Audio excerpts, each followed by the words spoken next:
तो आइए सुनते हैं कथा। सोमवार का दिन शंकर भगवान को समर्पित होता है। आज के दिन भक्त भोलेनाथ को प्रसन्न करने के लिए विशेष पूजा अर्चना करते हैं। कुछ लोग आज के दिन व्रत भी रखते हैं ताकि शिव जी की उन्हें विशेष कृपा प्राप्त हो सके। भोले बाबा का आशीर्वाद के लिए आप भी सोमवार का व्रत कर रहे हैं तो शिव व्रत कथा को सुनकर तथा पढ़कर अपने उपवास को पूरा करें। सोमवार व्रत की विधि। पूजा विधि। नारद पुराण के अनुसार सोमवार व्रत में व्यक्ति को प्रातः स्नान करके शिव जी को जल और बेलपत्र चढ़ाना चाहिए तथा शिव गौरी की पूजा करनी चाहिए। शिव पूजन के बाद सोमवार व्रत को कथा सुननी चाहिए। इसके बाद केवल एक समय ही भोजन करना चाहिए। साधारण रूप में सोमवार का व्रत दिन के तीसरे पहर तक होता है, मतलब शाम तक रखा जाता है। सोमवार व्रत 3 प्रकार का होता है: प्रति सोमवार व्रत, सौम्य प्रदोष व्रत और 16 सोमवार का व्रत। आइए सुनते हैं अब कथा। एक समय की बात है, किसी नगर में एक साहूकार रहता था। उसके घर में धन की कोई कमी नहीं थी, लेकिन उसका कोई पुत्र नहीं था। इस कारण वह दुखी रहता था। पुत्र प्राप्ति के लिए वह प्रत्येक सोमवार को व्रत रखता था और पूरी श्रद्धा के साथ शिव मंदिर में जाकर भगवान शिव और पार्वती की पूजा करता था। उसकी भक्ति को देखकर एक दिन माँ पार्वती प्रसन्न हो गई और भगवान शिव से उस साहूकार की मनोकामना पूर्ण करने का आग्रह करने लगी। पार्वती जी की इच्छा सुनकर भगवान शिव जी ने कहा, हे पार्वती, इस संसार में हर प्राणी को उनके कर्मों का फल मिलता है और जिसके भाग्य में जो होता है उसे वही भोगना पड़ता है। लेकिन पार्वती जी ने साहूकार की भक्ति का मान रखने के लिए उसकी मनोकामना पूर्ण करने की इच्छा जताई। माता पार्वती के आग्रह पर शिव जी ने साहूकार को पुत्र प्राप्ति का वरदान तो दिया, लेकिन साथ ही यह भी कहा कि उसके बालक की आयु केवल 12 वर्ष तक रहेगी। माता पार्वती और भगवान शिव की बातचीत को साहूकार सुन रहा था। उसे न तो कोई खुशी हुई और न ही कोई उसे दुख हुआ। वह पहले की भांति ही शिव की पूजा करता रहा। कुछ समय के बाद साहूकार के घर में पुत्र का जन्म हुआ। जब वह बालक 11 वर्ष का हुआ तो उसे पढ़ने के लिए काशी भेज दिया गया।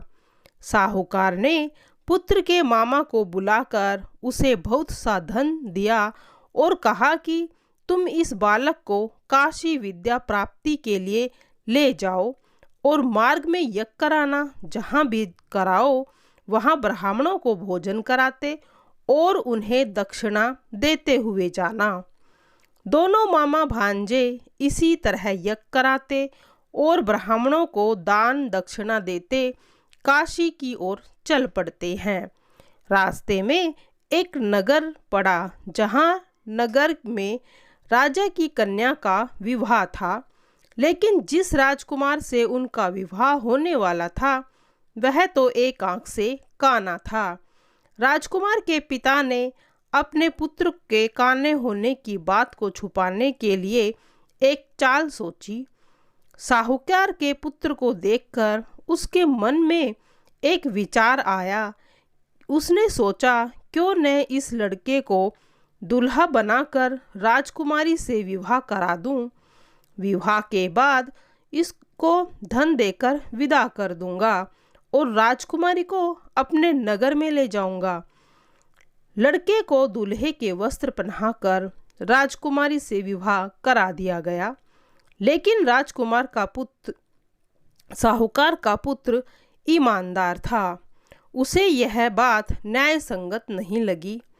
उसने अवसर पाकर राजकुमारी के चुन्नी के पल्ले पर लिख दिया था कि तुम्हारा विवाह तो मेरे साथ हुआ है, लेकिन जिस राजकुमार के साथ तुमको भेजेंगे वह एक आंख से काना है और मैं तो काशी पढ़ने जा रहा हूँ। जब राजकुमारी ने चुन्नी के पन्ने पर ये बात लिखी हुई पाई तो उसने अपने माता पिता को यह बात बताई। राजा ने अपनी पुत्री को विदा नहीं किया, जिससे बारात वापस चली गई। दूसरी ओर साहूकार का लड़का और उसका मामा काशी पहुँचे। वहाँ जाकर उन्होंने यज्ञ किया।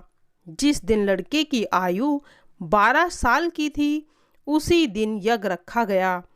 लड़के ने अपने मामा से कहा कि आज तो मेरी तबीयत ठीक नहीं है।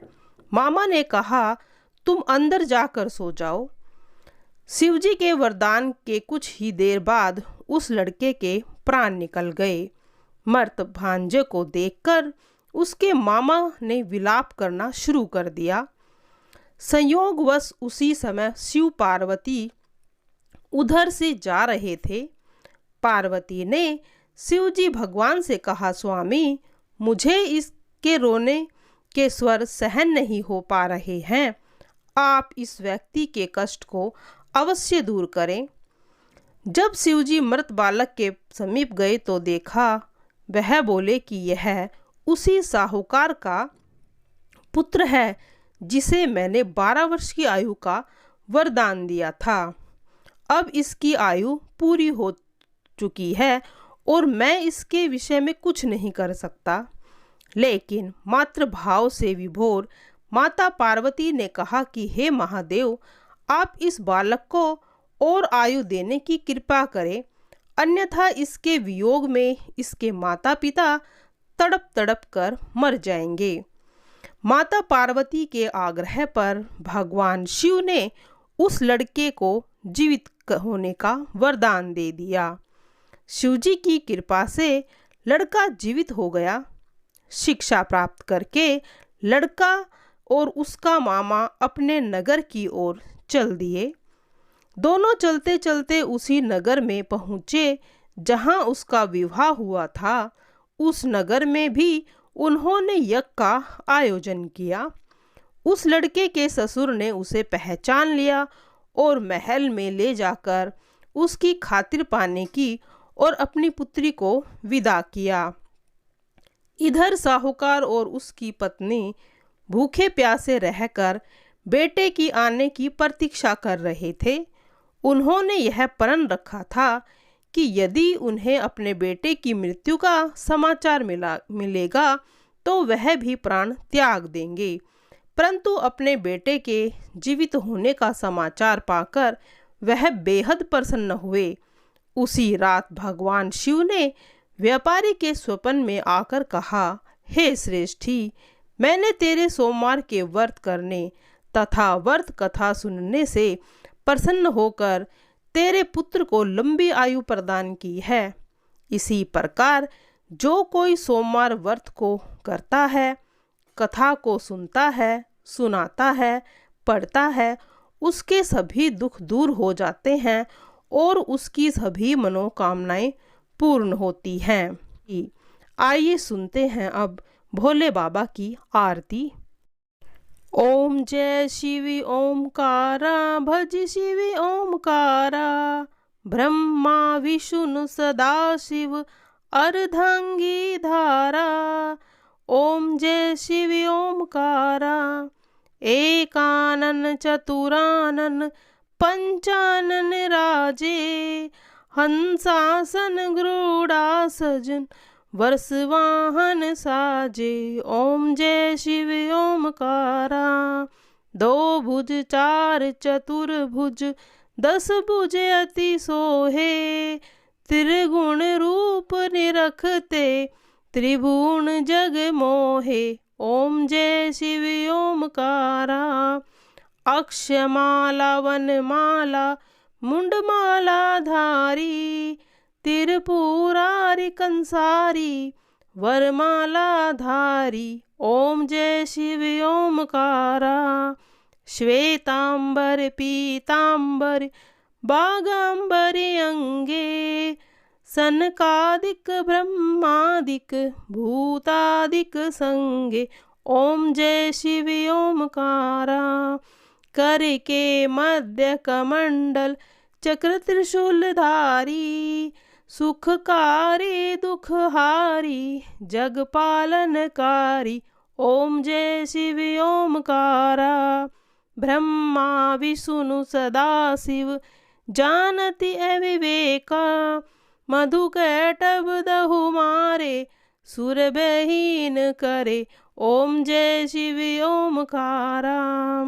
पार्वती अर्धांगिनी शिव लहरी गंगा। ओम जय शिव ओमकारा।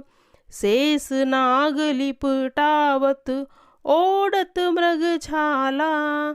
काशी में विराजे विश्वनाथ नंदी ब्रह्मचारी। ओम जय शिव ओमकारा। कहत शिवानंद स्वामी कहत हरिहर स्वामी। मन वांछित फल पावत सेवत नर नारी। ओम जय शिव ओमकारा। भज शिव ओमकारा। जय शिव ओम